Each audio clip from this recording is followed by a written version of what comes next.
Sekarang banyak perusahaan itu bikin bank digital sendiri. Mau itu perusahaan bank juga, mau itu perusahaan startup teknologi, semuanya bikin bank digital. Kira-kira apa alasan mereka ngebuat bank digital sendiri ketimbang menggunakan bank-bank yang udah ada sekarang? Langsung aja kita bahas di studi kasus episode kali ini. Dari tahun ke tahun, transaksi digital itu jumlahnya terus meningkat. Dan juga media-media untuk bertransaksi digital itu pun semakin lama semakin variatif. Bahkan digadang-gadang masyarakat di dunia itu akan mengarah kepada cashless society. Tapi tentunya ya, untuk bisa menunjang cashless society ini dibutuhkan ekosistem digital yang cukup mumpuni gitu untuk melakukan transaksi. Tentunya yang bisa menunjang transaksi digital ini dalam skala besar itu ya lembaga-lembaga keuangan, terutama bank. Bahkan bank pun mulai ikut bertransformasi, mulai menggunakan teknologi digital. Cuma memang implementasinya itu banyak. Salah satunya adalah dengan menciptakan bank digital. Yang menarik di sini adalah terciptanya bank digital ini bukan serta-merta hanya dari kalangan lingkungan perusahaan bank saja, tapi diciptakan juga oleh perusahaan-perusahaan non-bank seperti perusahaan teknologi kayak Apple yang kemarin rencananya mau ngebuat bank digital. Lalu ada juga yang udah ada saat ini seperti dari Gojek itu ada Bank Jago. Itu dari kalangan perusahaan non-bank. Kalau dari perusahaan bank sendiri ada yang merubah konsep mereka itu menjadi bank digital. Ada juga yang menciptakan perusahaan startup lah ibaratnya yang beroperasi di bidang bank digital seperti dari BCA itu ada Blue, dari BTPN ada Genius. Dari semua action ini yang berujung kepada terciptanya bank digital, pertanyaannya muncul. Kira-kira apa alasan perusahaan-perusahaan tersebut, mau teknologi, mau perusahaan bank, mulai menciptakan bank digital mereka sendiri? Langsung aja kita bahas ke beberapa alasan dan kemungkinannya. Yang pertama adalah karena mereka itu ingin menjangkau market yang lebih muda. Di mana market yang lebih muda ini tentunya mengarah kepada generasi milenial ke atas. Intinya generasi-generasi yang memang mereka itu sudah familiar dengan teknologi digital. Alasan ini tentunya lebih cocok kalau kita sandingkan dengan perusahaan-perusahaan yang memang saat ini itu bergerak di bidang perbankan, di mana mereka itu udah beroperasi cukup lama dengan sistem yang udah lama dan memang targetnya itu adalah generasi yang lebih tua. Yang memang generasi-generasi yang lebih tua ini jumlah transaksi digitalnya itu bisa dibilang sangat sedikit. Berbeda dengan generasi yang lebih muda yang memang semakin lama ini jumlah transaksinya semakin meningkat karena bukan cuma perkembangan teknologi yang semakin pesat juga, tapi memang jumlah pendapatan dari si generasi muda ini pun yang mulai meningkat. Karena memang ini adalah usia produktifnya generasi tersebut. Dan semua bisnis pun tahu bahwa untuk mendapatkan uang lebih banyak, mereka harus bisa menargetkan generasi yang jauh lebih produktif dari segi penghasilannya. Dan biasanya cara yang dilakukan oleh bisnis-bisnis tersebut adalah rebranding atau enggak menciptakan brand baru. Dan hal itu pun tidak terkecuali dari bisnis perbankan, di mana memang mau nggak mau untuk bisa menjangkau target pasar yang lebih baru ini, mereka harus menciptakan sebuah ekosistem bank yang sesuai dengan mereka, yaitu bank digital. Pertanyaannya, kenapa mereka nggak ngubah aja bank yang existing menjadi bank digital? Jawabannya adalah karena sistem yang saat ini berjalan itu tentunya udah sangat besar. Dan kalau ngubah, bisa saja mengganggu operasional dari bisnis yang berjalan, dan tentunya hal itu merugikan dari sisi bisnis banknya itu.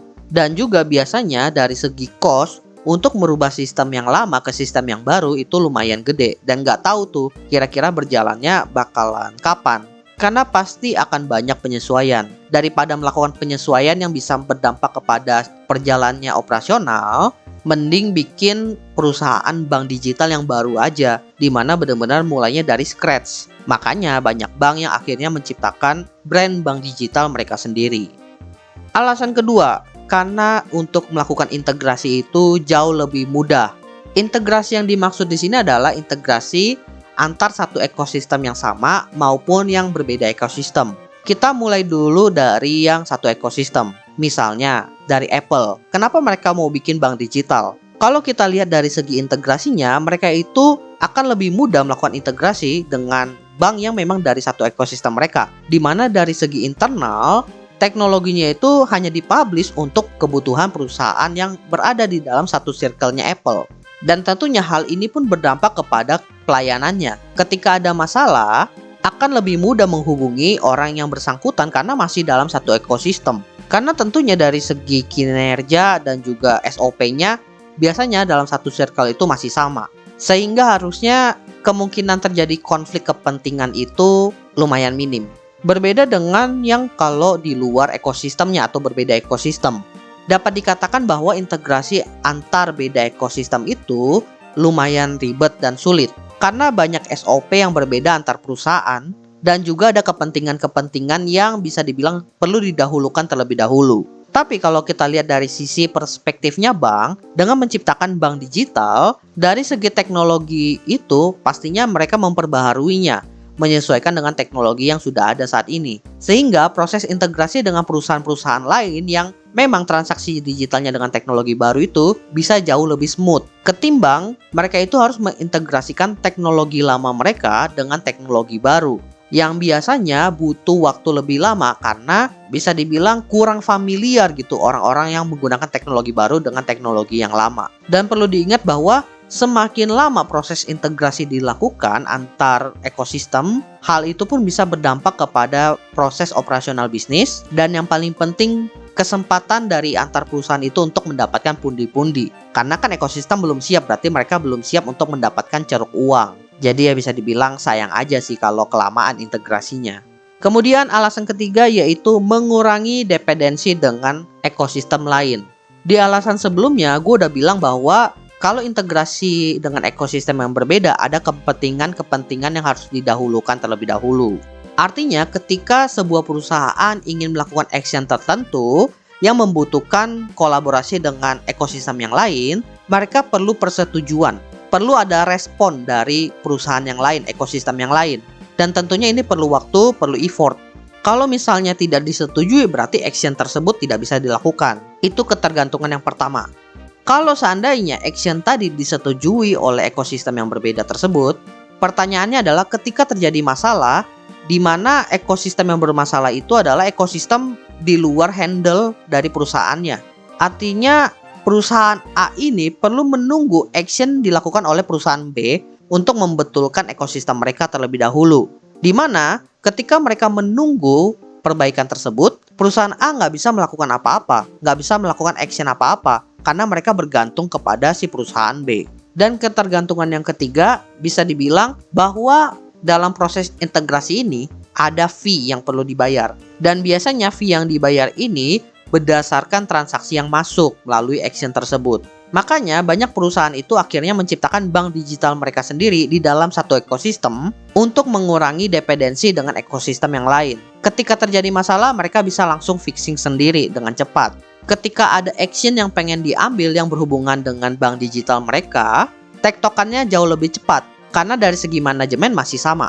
Dan yang paling penting dari segi fee itu bisa diatur menyesuaikan dari kebutuhan ekosistem mereka. Sehingga bisa dibilang dari segi keuntungan ya uangnya balik ke mereka lagi.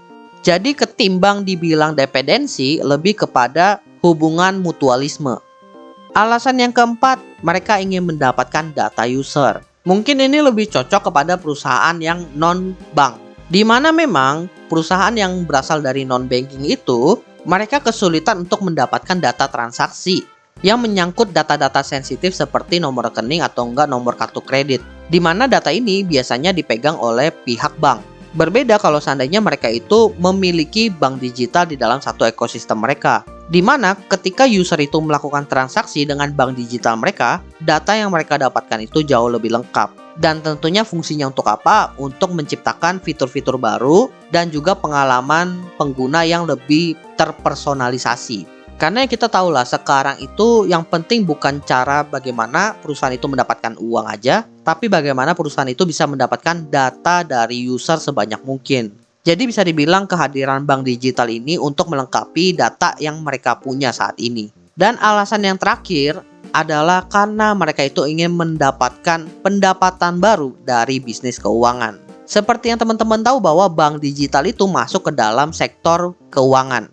Sebuah sektor yang perputaran uangnya itu kencang banget. Dan dengan kehadiran bank digital ini mungkin kalian berpikir bahwa mereka mendapatkan pendapatan itu dari biaya admin bank atau enggak biaya admin ketika mereka melakukan transaksi di dalam satu ekosistem mereka. Jawabannya sih enggak, mereka bisa mengeluarkan produk-produk keuangan lainnya. Seperti yang belum lama ini Apple kan dia bilang mau bikin bank digital. Tapi mereka juga udah berencana untuk mengeluarkan kartu kredit Apple sendiri. Di mana ini adalah salah satu sumber pendapatan lain buat mereka. Dan gak menutup kemungkinan bank-bank digital lainnya melakukan hal serupa. Entah mengeluarkan kartu kredit, mengeluarkan produk KPR, mengeluarkan produk KTA, atau produk B2B yang berkaitan dengan keuangan seperti pay on demand atau istilah Indonesianya itu gajian on demand. Jadi ya bisa dibilang dengan kehadiran bank digital ini menambah kemungkinan penghasilan buat perusahaannya. Jadi ya siapa yang gak tertarik untuk bikin bank digital. Jadi itulah beberapa alasan mengapa banyak perusahaan itu memutuskan menciptakan bank digital mereka sendiri. Menurut teman-teman, apakah alasan-alasan tersebut masuk akal atau justru menurut kalian itu agak klise dan aneh? Kalau buat gue sendiri, menurut gue sih ini masuk akal aja karena memang itu adalah cara perusahaan-perusahaan tersebut untuk bisa survive dan juga mengembangkan bisnis mereka ke arah yang lain. Jadi gue mewajari aja kalau nantinya bakalan banyak bank-bank digital yang diciptakan oleh perusahaan-perusahaan yang non-banking maupun dari banking juga. Sebelum menutup episode ini, ada info menarik nih buat teman-teman Opsiana. Jadi Opsiana baru aja merilis episode spesial VIP di aplikasi Noise loh. Episode VIP ini akan membahas perjalanan gue dalam melunasi hutang ratusan juta, kemudian belajar memahami apa itu hutang sebenarnya, sampai belajar hidup bebas dari hutang. Kalau kalian tertarik bisa langsung cek Opsiana Podcast Debt Free Debt di Noise ya. Dan jangan lupa juga follow akun sosial media Opsiana, Instagram dan juga TikTok di @opsianamedia. Gua rasa itu aja. Thank you buat teman-teman semuanya. See you next time di episode lainnya.